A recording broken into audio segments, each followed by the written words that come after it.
Hey guys, a warm welcome to all of you on my channel, and in today's video I will discuss here a functional analysis.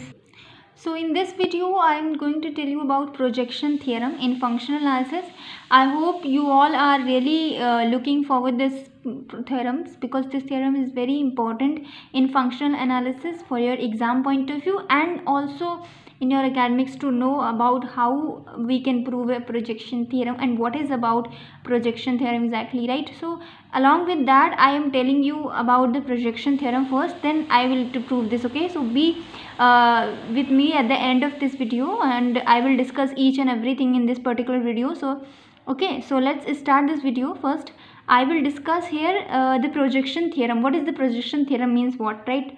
So the projection theorem means that if you have a Hilbert space, like you know about the Hilbert space, of course if you are watching this video, so projection theorem if you are going to discuss, so before that you know about the projection, you know about this Hilbert space, right? Yeah, so the Hilbert space is basically the complete inner product space. We can say that this is the Hilbert space, right? So if a complete inner product space means, if I write down here the complete inner product space, okay अगर आपके पास एक complete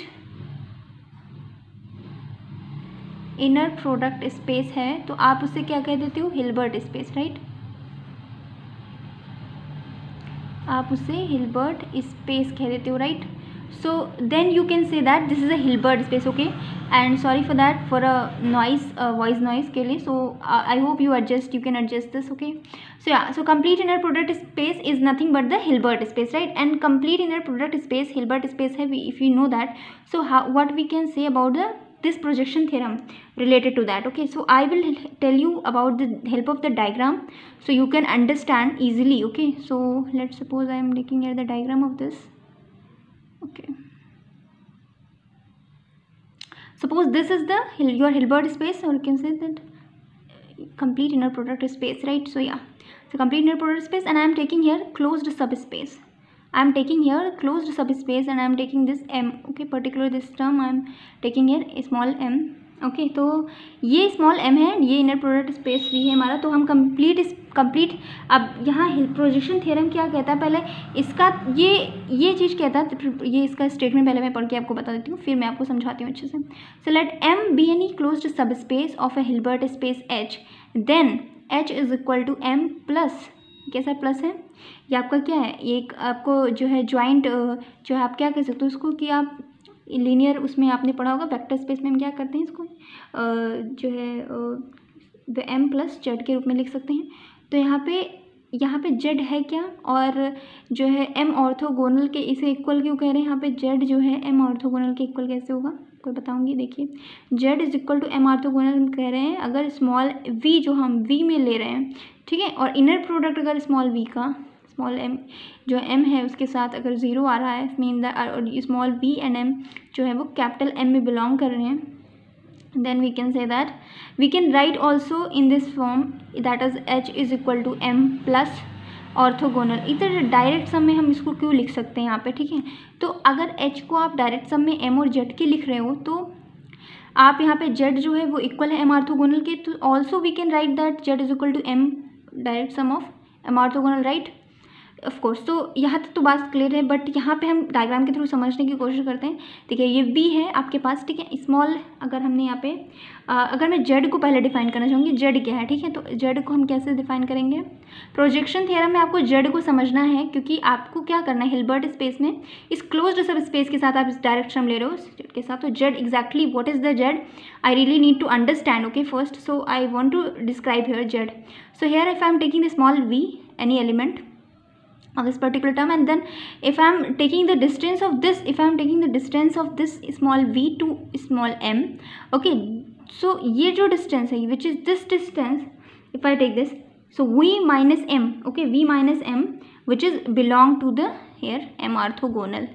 okay जितनी भी distance होगी ये orthogonal होगी इस पर, ठीक है, आर्थोगोनल टू कैपिटल एम पे. यहाँ पे मैं कैपिटल एम अगर ले रही हूँ, ये कैपिटल एम है, तो वी माइनस एम जो होगा ये ये जो ऑर्थोगोनल है इस एम पे। इसका मतलब कि ये जो है ये स्मॉल एम यानी कि एम जो होगा, ये जो हमारा z is equal to m orthogonal है वो हमारा क्या हो जाएगा, यहाँ पे हो जाएगा, ठीक है ना। तो इसके एम के आउटसाइड हो जाएगा ना, तो क्योंकि हम वी माइनस एम ले रहे हैं, v minus m is equal to z, v minus m is equal to z, so z is basically v minus m, you can write also z is equal to v minus small m, okay, and this is belong to m orthogonal, okay. तो ये हमारा m orthogonal है, ये इस पे orthogonal हो रहा है। तो यानी अगर आपके पास v एक इनर प्रोडक्ट स्पेस है एंड एक कंप्लीट m जो है वो कंप्लीट सब स्पेस है v का, सो आप कह सकते हो कि v जो होगा वो अगर हम कोई फिक्स्ड पॉइंट लें स्मॉल v इसमें, तो v माइनस एम की जो डिस्टेंस होगी वो कहाँ करेगी, वो बिलोंग करेगी, वो ऑर्थोगोनल होगी कह सकते हैं जो है m पे। तो वो v माइनस एम जो है वो ऑर्थोगोनल है m पे, इसका मतलब है कि ये हमारा क्या है, z is equal to m orthogonal कह सकते हैं। सो यहाँ पे तो m ऑर्थोगोनल मैंने यहाँ पे डिफाइन कर दिया है। स्मॉल v जो है हम कैपिटल m v में जो है एक ले रहे हैं, जो कैपिटल v हमारे पास उसमें स्मॉल m एलिमेंट ले रहे हैं, उनका इनर प्रोडक्ट v का m के साथ ले रहे हैं, वो जीरो आएगा क्योंकि ऑर्थोगोनल है। ऑर्थोगोनल होंगे तो इनर प्रोडक्ट जीरो होता है, we know that. So small v और m जो है वो कैपिटल m से आ रहे हैं, यानी कि हम यहाँ पे अब ये जो है z और m ऑर्थोगोनल यहाँ पे इक्वल है, तो आप यहाँ पे भी लग सकते हैं कि यहाँ पे z एक स्मॉल एलिमेंट है, ठीक है। तो आई होप आपको समझ में आ गया होगा कि h को हम यहाँ जो हिल्बर्ट स्पेस है उसे हम स्मॉल m एंड इसके डायरेक्ट सम में m और ऑर्थोगोनल के लिख सकते हैं। तो अब हम प्रूफ के लिए चलते हैं। तो पहली चीज़ है यहाँ पे जो ये चीज़ है, इसके इस चीज़ से मतलब समझ रहे हैं डायरेक्ट सम से, इसका मतलब है कि there is at least one element in the intersection of this term, right.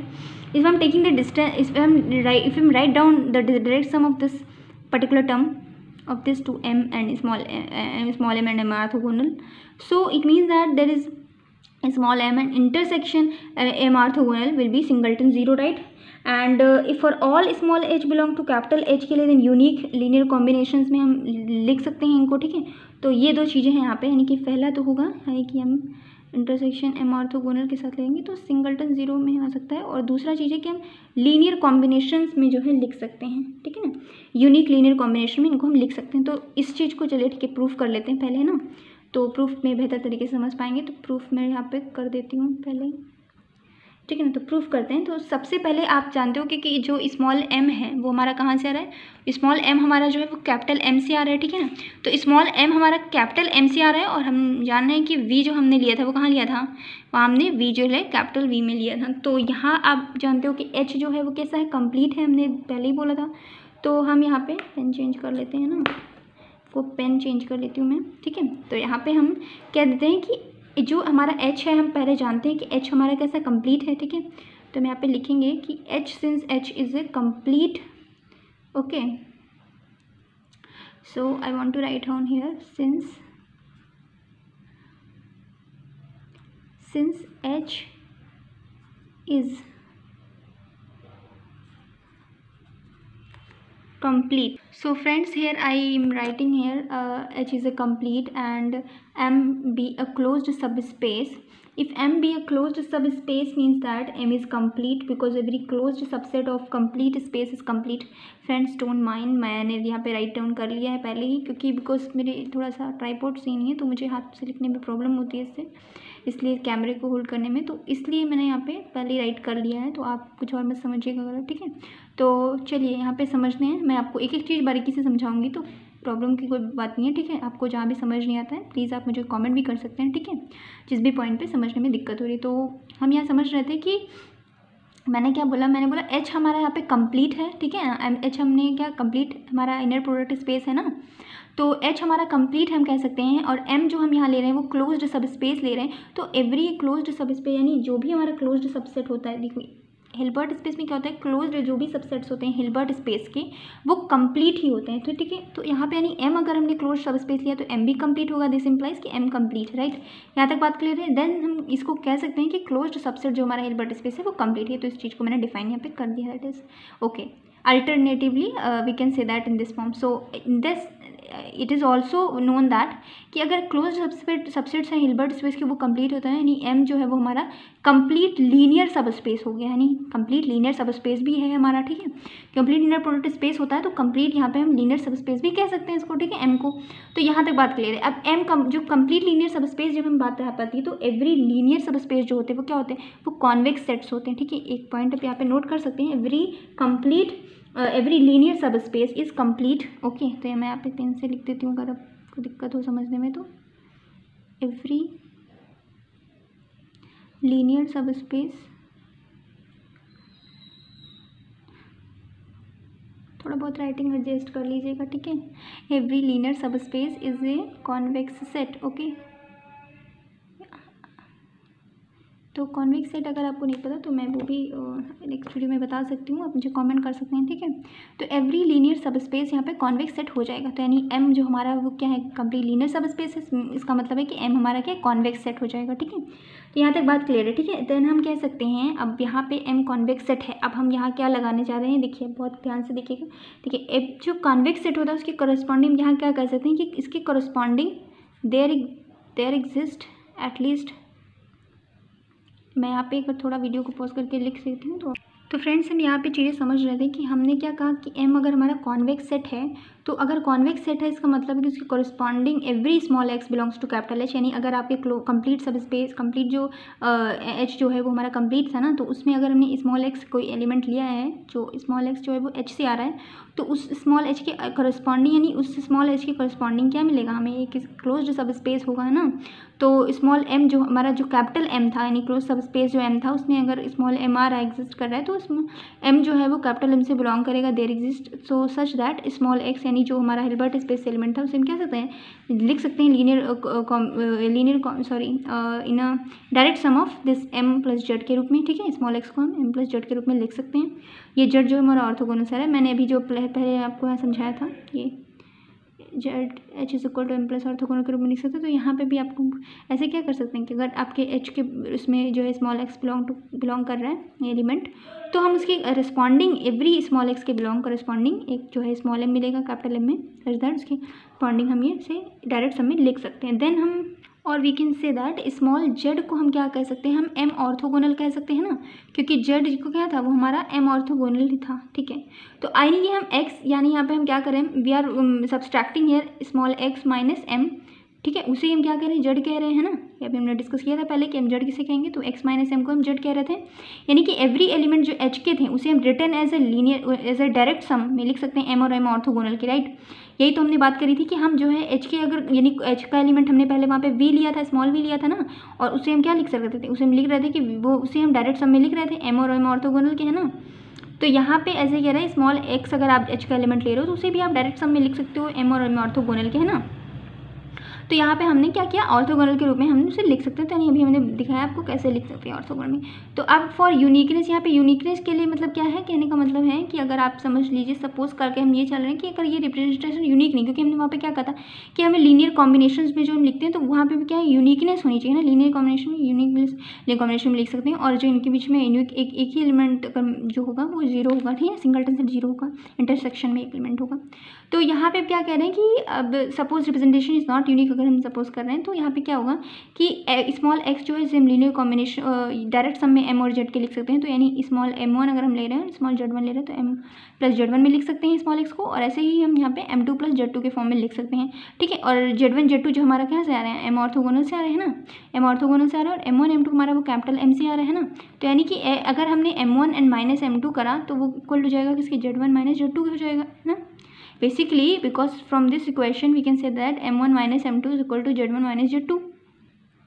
अब यहाँ पे क्या, या अगर हमने इसको इसके m1 माइनस m2 कर दिया और यहाँ पे z1 माइनस z2 कर दिया, इसका मतलब हम ये कह रहे हैं कि जो m का इंटरसेक्शन अगर हम ले रहे हैं, यानी कि m का इंटरसेक्शन m ऑर्थोगोनल के साथ लेंगे, तो यही से बस सिंगलटन जीरो ही एलिमेंट होगा उसमें, है ना, सिंगलटन जीरो तो होगा ही हुआ उसमें। तो यानी कि हमने m1 माइनस m2 को क्या कर दिया, जीरो हो गया वो, ठीक है।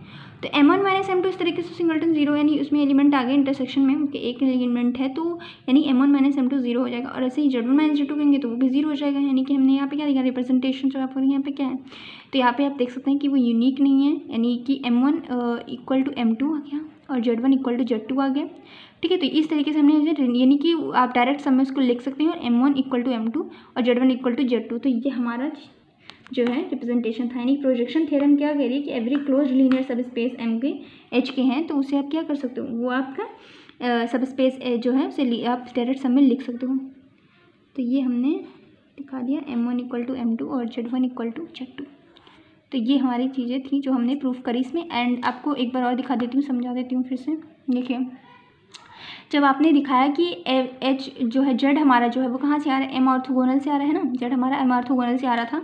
तो यानी कि हम जो है एवरी जो भी हमारे एच के जो भी एलिमेंट्स हैं उनको हम क्या कर सकते हैं, डायरेक्ट सम में लिख सकते हैं, एम और एम ऑर्थोगोनल के है ना।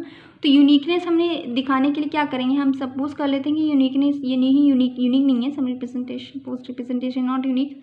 देन स्मॉल एक्स को हम कैसे लिख सकते हैं, m1 प्लस जेड1 के रूप में, m2 प्लस जेड2 के रूप में लिख सकते हैं। और यहाँ पे हमने देखा कि m1 जो है वो इक्वल आ गया m2 के और जेड1 इक्वल आ गया जेड2 के, ठीक है। तो इस तरीके से ये कह रहे हैं बात इसके। तो रिप्रेजेंटेशन ये जो है हमारा जो प्रोजेक्शन थ्योरम का था। अगर आपको ये प्रोजेक्शन थ्योरम आप बनाक स्पेस में चाहते हो तो ये बनाक स्पेस में होल्ड नहीं करता है ना, कंडीशन सब के कारण।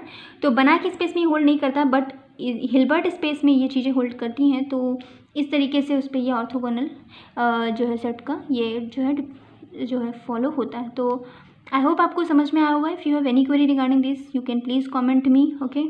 ये हमारा प्रोजेक्शन थ्योरम का जो है प्रूफ था और आई होप आपको समझ में आया होगा। किसी भी स्टेप पे अगर डाउट है तो आप हमें कमेंट कर सकते हैं, ठीक है। तो thank you so much viewers, and अगर आप न्यू हैं तो please subscribe to the channel and also press the bell icon so you will get all the notification from my channel. And I try my level best as much as I can, and I will provide you more videos on this functional analysis series. So stay connected with me by subscribing the channel and share as much as you can share with your friends. Thank you so much. We will meet soon in the next video. Till then, bye bye, take care.